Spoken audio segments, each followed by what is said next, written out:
Welcome once again to Recipe Terapsa, mga reseping pambahay na nagpapasarap sa buhay. Ayan. So, ngayon ang episode natin ay seafoods. So, yan ay request ni Mother. Kaya, lulutuin natin ngayon ay sinigang na hipon.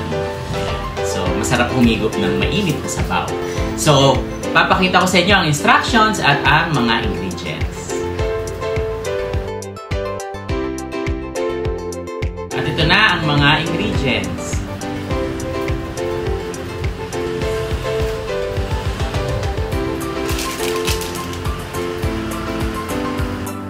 Ang mga ingredients, syempre meron tayong hipon. Ito, pinutulan ko na ng syungot lahat. Ayan, tapos syempre sinugasan ko na rin. Meron tayong okra, labanos, kamatis, siling haba o siling panigang, sibuyas na pula, at talbos ng kamote. Pwede rin kangkong, pero talbos ng kamote mas bagay sa sinigang na hipon. So, pakita ko na sa inyo yung preparation.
So, luto na ang ating sinigang na hipon.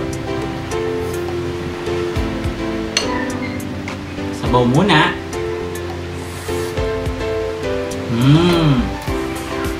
Alam nyo, isa sa mga sikreto ko na hindi na sikreto dahil sinabi ko na sa inyo, naglalagay ako ng kaunting sugar para medyo manamis-namis na kaunti yung ating sabaw. So, kukuha na tayo ng hipon. Alam nyo, ang swerte ko kasi ang nabili kong hipon sa palengke, yung luno, yung malalambot ba yung shell, as in malambot po siya. So, yung mga luno, kaya masarap po siyang kainin kasi sa sobrang lambot ng shell niya, pwede nyo na po kainin. Nako, umulan pa. Nako, tamang-tama yung niluto ko ngayon. Mainit na sabaw, malakas na ulan, ternong-terno. Sarap! Yan, syempre kakain kami ng kanin mamaya, katerno tong ulam na sinigang na hipon. Yan. Kung saan nagustuhan nyo yung ating recipe for today, sinigang na hipon, at don't forget to subscribe, like, comment, and share. At comment down below para makita natin kung ano yung mga saloobin nyo, kung gusto nyo mag-guess or kung gusto nyo mag-request kung ano man yung lulutuin natin. Bibigyan natin ng panahon at pagkakataon. At syempre, don't forget to hit the bell button para sa latest updates. Hanggang sa muli, Recipe Terapsa, mga reseping pambahay na nagpapasarap sa buhay. Bye!